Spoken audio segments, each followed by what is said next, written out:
नमस्कार, मैं दीपक शर्मा और मेरे इस YouTube मंच पर आपका स्वागत।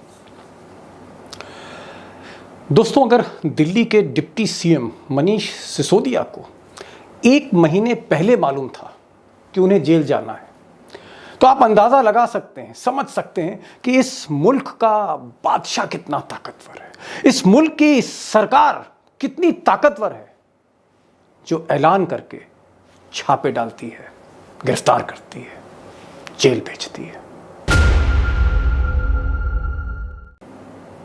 अब सच तो यह है कि जितनी साफगोई, जितनी पारदर्शिता इस सरकार में है, इससे पहले शायद कभी नहीं रही इस मुल्क में।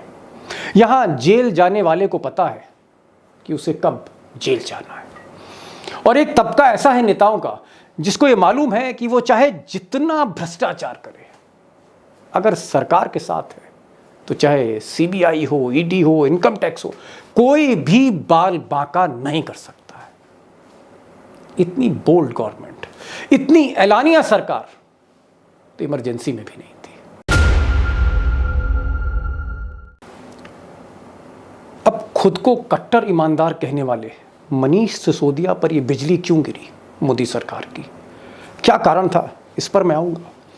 और मैं आज ये भी खुलासा करूंगा कि क्या सिसोदिया के बाद अगला नंबर केजरीवाल का है, गुजरात चुनाव से पहले, हिमाचल चुनाव से पहले। लेकिन मुझे लगता है कि इससे पहले कि कुछ बड़ी बातें मैं आपके सामने रखूं, मैं चाहूंगा कि इस मुल्क की एक बड़ी तस्वीर देखते हैं, एक बिग पिक्चर देखते हैं कि मोदी और शाह के टारगेट पर सिर्फ केजरीवाल हैं या ममता बनर्जी है या मुल्क के कई और बड़े नेता हैं। वो बिग पिक्चर मुझे लगता है कि आपको समझना बहुत ज़रूरी है, और ये बड़ी तस्वीर समझ में आ गई तो 2024, जी हाँ, उसकी रणनीति भी समझ आ जाएगी। अब दोस्तों, मेरी जो अलग अलग पत्रकारों से अलग अलग प्रदेशों में बातचीत हुई है, या बीजेपी के जो रिपोर्टर्स हैं पुराने, उनसे जो बातचीत हुई है, या सरकार के कुछ अधिकारियों से बात हुई है, जो प्लान है, जो एक मेगा प्लान है, या आप यूँ कह सकते हैं अपोजिशन की जो हिट लिस्ट है, उसमें कुछ चेहरे बड़ी आसानी से देखे जा सकते हैं। अगर आप ये हिंदुस्तान का नक्शा देखें तो आप देखेंगे फ्रॉम वेस्ट टू ईस्ट या पूरी हिंदी पट्टी में आपको कई चेहरे दिखेंगे। जैसे आप कह सकते हैं टारगेट पर ममता बनर्जी हैं, केजरीवाल हैं, सोनिया गांधी हैं, ठाकरे हैं, हेमंत सोरेन है, और भी कई लोग हैं कांग्रेस के। और रडार पे, जी हाँ, टारगेट पे नहीं, रडार पे अखिलेश हैं, मायावती हैं। रडार का मतलब ये है कि बादशाह देख रहा है, बिग बॉस देख रहा है, फैसला तभी करेगा टारगेट पर लाने का जब उसको लगेगा कि ये खतरा बन सकते हैं। तो ये लोग, कुछ लोग रडार पे हैं, कुछ टारगेट पर हैं, और इसको थोड़ा सा विस्तार से समझते हैं। चंद मिनट लगेंगे, लेकिन तस्वीर आपकी आंखों के सामने एकदम क्लियर हो जाएगी, क्रिस्टल क्लियर। अब दोस्तों, सवाल सिर्फ भ्रष्टाचार का नहीं है। जैसे जगन मोहन रेड्डी एकमात्र मुख्यमंत्री हैं जो जमानत पर बाहर है। जी हाँ, भ्रष्टाचार के संगीन आरोप हैं जगन मोहन रेड्डी पर, लेकिन मोदी जी अभी उनको छेड़ नहीं रहे। मोदी जी को पता है जब समर्थन चाहिए तो जगन मोहन रेड्डी से मिल जाएगा। और वैसे भी आंध्र प्रदेश में भाजपा की कोई ज़मीन नहीं है। इसी तरह से स्टालिन पर उनका ज़्यादा ध्यान नहीं है, केरल पर भी ज़्यादा ध्यान नहीं है। उनको मतलब है हिंदी पट्टी से, हिंदी हार्टलैंड, और थोड़ा बहुत पश्चिम बंगाल से। तो अगर आप देखें कि राष्ट्रीय स्तर पर भाजपा का ऑपरेशन 2024 क्या है, तो एक बार इस ग्राफिक्स को देख लेते हैं। और मैं चाहूँगा थोड़ा गौर से देखिएगा, क्योंकि इसको समझने की ज़रूरत बहुत है। पिक्चर, जो बिग पिक्चर है, वो क्लियर हो सके आपके जहन में। ममता बनर्जी से शुरू करते हैं। ममता बनर्जी, आपको पता ही है, जो छापे पड़े थे अभी, लेकिन छापों से, पार्था पर जो छापे पड़े, उससे कहीं ज़्यादा जो उनके भतीजे हैं अभिषेक बनर्जी, उनकी वाइफ हैं, उनकी सिस्टर इन लॉ हैं, वो जो परिवार है, ममता की जो इमीडिएट फैमिली, उसकी जो घेराबंदी है, उसको भी और तेज ये सरकार करने जा रही है। ऐसा सूत्र कहते हैं, मैं नहीं कह रहा, सूत्र बताते हैं, जानकार कहते हैं। और 2024 पर ये थोड़ा और तेज होगी। इसीलिए ममता बनर्जी भी मोदी जी से मिलने आई थी। उस मिलने का सबब बहुत है, लेकिन गुजरात लॉबी जब तय कर लेती है तो फिर तय कर लेती है, वहाँ समझौते की गुंजाइश कम होती है, जहाँ वोट का पलड़ा थोड़ा भारी होता है।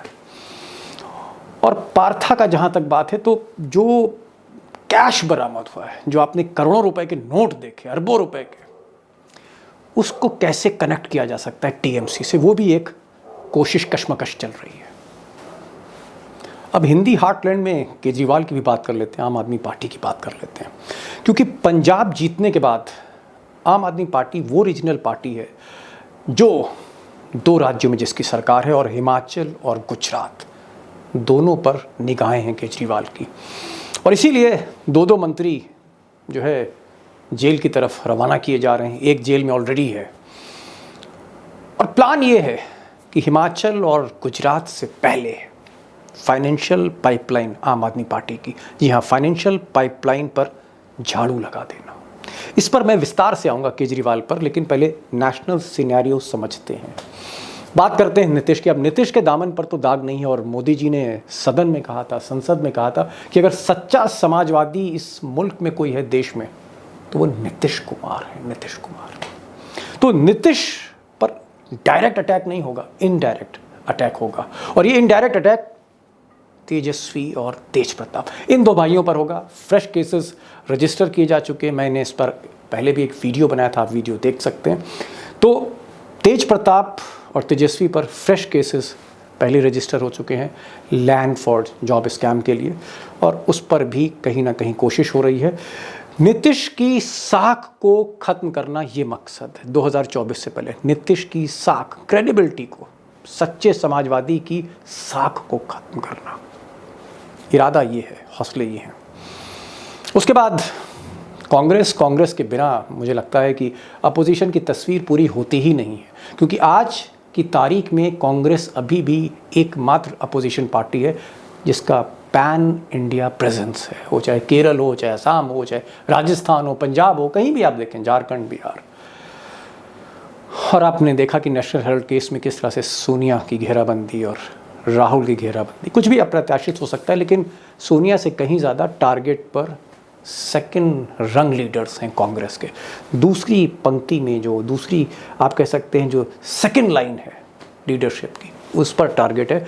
और क्षेत्रीय जो नेता हैं बड़े, वो कमलनाथ जैसे हो सकते हैं, दिग्विजय हो सकते हैं, अशोक गहलोत हो सकते हैं, इस तरह के जो नेता हैं उनकी एक पूरी लिस्ट, एक आप कह सकते हैं हिट लिस्ट तैयार है, जो राजस्थान, छत्तीसगढ़, मध्य प्रदेश, इस पर फोकस है। अब अगर आप महाराष्ट्र देखें तो जाहिर तौर पर महाराष्ट्र में जहां 48 सीटें हैं वहां पर निशाने पर शिवसेना, और टारगेट ये है गुजरात लॉबी का कि शिवसेना को पूरी तरह समाप्त कर देना है। मातोश्री का जो आप कह सकते हैं एक तरह का जो ऑरा है उसको खत्म कर देना, नेस्ता नाबूद करना है। और उस दिशा में बीजेपी को काफ़ी आप कह सकते हैं कामयाबी भी मिल रही है, क्योंकि एकनाथ शिंदे जिस तरह की बारात लेकर आए हैं, और जिस तरह की उस बारात को बीजेपी ने अपने छतरी के नीचे उन दागियों को कहीं ना कहीं छुपाया है, बचाया है ईडी और सीबीआई से। शिवसेना का एक मुश्किल दौर है, लेकिन साथ ही साथ एनसीपी जो एक मराठा लॉबी जिसे आप कह सकते हैं, उसके भी पर कतरे जा रहे हैं। ज़्यादातर नेता जेल में हैं, कुछ और जेल में भेजे जा सकते हैं। तो ये एक सिनेरियो है हिंदी हार्टलैंड का, जिसमें मैंने पश्चिम बंगाल और महाराष्ट्र को भी इंक्लूड किया है, क्योंकि यही वो बेल्ट है जहाँ से मोदी और शाह ने पिछली बार 2019 में और उससे पहले 2014 में रिकॉर्ड सीट्स हासिल की थी।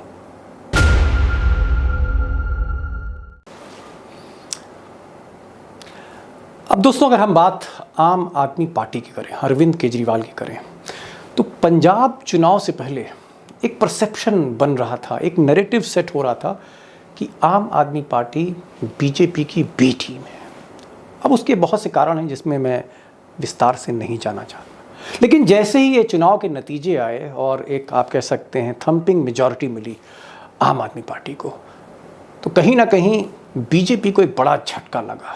और उसके बाद पंजाब के बगल में जो हिमाचल प्रदेश है, जहां जयराम ठाकुर बीजेपी के चीफ मिनिस्टर बहुत अनपॉपुलर हैं, जितने भी सर्वेज आ रहे हैं, और बीजेपी को लगा कि कहीं ऐसा ना हो कि पड़ोस में पंजाब की जीत, उसकी जो ज्वाला है, उसकी आंच कहीं शिमला तक ना पहुंचे।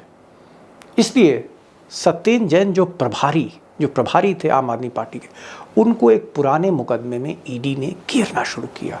और उसके बाद आपको पता है क्या हुआ कि जो 2 मॉडल थे, पंजाब की जीत के जो 2 मॉडल थे जिनको हिमाचल प्रदेश में बेचा जा रहा था, जिस मॉडल को गुजरात में बेचा जा रहा था, हेल्थ एंड एजुकेशन, दिल्ली के सरकारी स्कूल और स्वास्थ्य मतलब मोहल्ला क्लिनिक और भी तमाम सुविधाएं जो स्वास्थ्य में दी जा रही हैं दिल्ली में लोगों को, ये जो 2 मॉडल थे इनको ध्वस्त करना था, ये इरादा था चाणक्य का।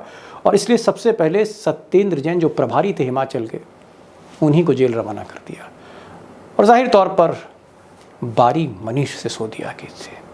वो मनीष सिसोदिया जिनके लिए हो सकता है विदेश में अखबार काफ़ी तारीफ कर रहे हों, लेकिन मनीष जिस तरह से धीरे धीरे उनकी टीम गुजरात में थी और दिल्ली का सारा कामकाज सब कुछ वही देखते हैं, उनको भी डिस्टर्ब करना था।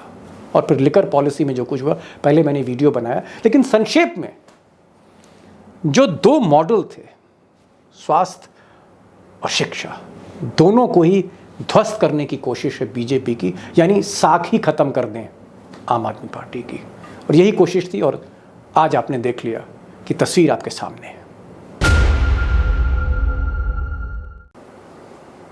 अब दोस्तों, गुजरात लॉबी का असली ऑब्जेक्टिव क्या है? सत्येंद्र जैन को जेल भेजना, मनीष सिसोदिया को जेल का दरवाज़ा दिखाना, छापे डालना, उनकी पूरी घेराबंदी हो चुकी है।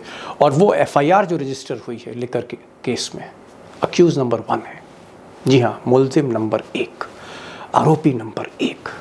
इसका मतलब क्या है? इसका मतलब यह है कि कहीं ना कहीं केजरीवाल को, अरविंद केजरीवाल को गुजरात के कैंपेन में और हिमाचल के कैंपेन में, जहां पर खासकर गुजरात में तो एक शुरुआती कामयाबी भी मिल रही है, खाता भी खोला है उन्होंने म्यूनिसिपैलिटी के इलेक्शंस में। और मैं गुजरात गया था और मैंने वहाँ देखा था कि खासकर रूरल इलाकों में और कुछ शहरी पॉकेट्स में आम आदमी पार्टी को समर्थन मिल रहा है। और वो दिल्ली मॉडल पे ही मिल रहा है, शिक्षा के मॉडल पर, स्वास्थ्य के मॉडल पर। केजरीवाल को घेरने की पूरी कोशिश है कि वो ना हिमाचल जा पाए, ना गुजरात जा पाए, दिल्ली में फंसे रहें। तो सबसे पहले तो कैंपेन से रोकना है अरविंद केजरीवाल को। दूसरा, आम आदमी पार्टी जो कट्टर ईमानदार की बात करती है, भगत सिंह का चेहरा लगाती है, अंबेडकर का चेहरा लगाती है, और एक ऐसी पार्टी जो एंटी करप्शन मूवमेंट से इमर्ज हुई थी, जी हाँ, मूवमेंट से, अन्ना आंदोलन के, उसी को भ्रष्टाचारी बता देना। यानी जो क्रेडिबिलिटी है, करप्शन, एंटी करप्शन एक इमेज है, उस इमेज को पूरी तरह खत्म करना, ये भी एक कोशिश है, डिस्क्रेडिट करना। पॉइंट नंबर 3 वही हेल्थ और एजुकेशन। और क्योंकि मैं दिल्ली में रहता हूँ, मैं देख रहा हूँ कि जो मोहल्ला क्लिनिक है, मेरे घर से कुछ दूर मेहरौली में है, और इधर किशनगढ़ में जो मोहल्ला क्लिनिक्स हैं, वाकई उनसे गरीबों को बहुत फ़ायदा हुआ है। इलाज आप कह सकते हैं आपके घर के एकदम दहलीज पर है। और जो शिक्षा की अगर मैं बात करूं तो जो सरकारी स्कूल है वहाँ सब कुछ है, आप कह सकते हैं कॉन्वेंट स्कूल की तरह इंफ्रास्ट्रक्चर है, पढ़ाई लिखाई भी अच्छी है। ये जो 2 मॉडल थे जो गुजरात में लोगों को अट्रैक्ट कर रहे थे, हिमाचल में लोग सुन रहे थे, देखना चाहते थे, पंजाब में इन्हीं मॉडल को देखकर लोगों ने मोहर लगा दी थी, मशीन दबा दी थी आप पे। इन्हीं 2 मॉडल को पूरी तरह से आप कह सकते हैं खारिज कर दिया है जब से सत्येंद्र जैन और मनीष पर ईडी और सीबीआई का फंदा कसा है। अब दोस्तों, मनीष सिसोदिया ही क्यों डिप्टी सीएम? दरअसल डिप्टी सीएम ही पॉलिटिकल एग्जीक्यूटिव हैं दिल्ली सरकार में आम आदमी पार्टी के, और ज़्यादातर मंत्रालय वही देख रहे थे। आप ये कह सकते हैं कि सारा सचिवालय, सेक्रेटेरिएट वो डिप्टी सीएम ही चलाते थे। और केजरीवाल की कोशिश होती थी कि कभी वो गोवा में हैं, कभी वो हिमाचल में हैं, कभी वो पंजाब में हैं, कभी गुजरात में। तो अरविंद केजरीवाल पार्टी का विस्तार कर रहे थे हिंदुस्तान में, पैन इंडिया, और मनीष सिसोदिया डटे हुए थे दिल्ली में, दिल्ली वो चला रहे थे। मनीष सिसोदिया की घेराबंदी करके अब केजरीवाल को ही दिल्ली सरकार भी चलानी पड़ेगी और अपने विधायक भी बचाने होंगे। कहीं ना कहीं इनकी निगाह, इन पर जो निगाहें जो विधायक हैं, इनके साथ कहीं एकनाथ शिंदे कांड ना हो जाए महाराष्ट्र की तर्ज पर।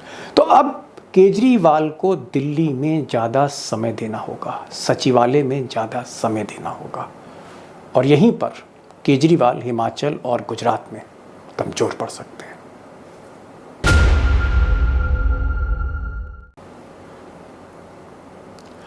अब दोस्तों, गुजरात लॉबी का ये जो ऑपरेशन 2024 है, इसकी जो बिग पिक्चर है वो काफ़ी हद तक क्लियर हो चुकी होगी आपको, और अपोजिशन की जो हिट लिस्ट है वो भी आपको पता लग गई है। लेकिन इस पूरे अभियान में, ऑपरेशन में, ये जो रथ है, विजय रथ, मोदी जी का, शाह साहब का, जिसके आगे 4 घोड़े बंधे हुए हैं, अश्व। पहला घोड़ा इंटेलिजेंस ब्यूरो, जिसके हाथ में पेगासस है, जो सब कुछ मालूम कर लेता है, छत के नीचे क्या हो रहा है, कहाँ नोटों की गड्डी है, किसकी क्या कमी, सब मालूम कर लेता है। और ये जो 3 घोड़े हैं बाकी के, उनके साथ ये इनपुट शेयर करता है इंटेलिजेंस ब्यूरो पेगासस के आधार पे। और 3 घोड़े हैं सीबीआई, इनकम टैक्स और ईडी। और ये जो विजय रथ है, जहाँ जहाँ चुनाव होता है, इस विजय रथ को वहीं वहीं खड़ा किया जाता है जहाँ गुजरात लॉबी के असली टारगेट होते हैं, और अक्सर टारगेट पर ही निशाना सटीक बैठता है।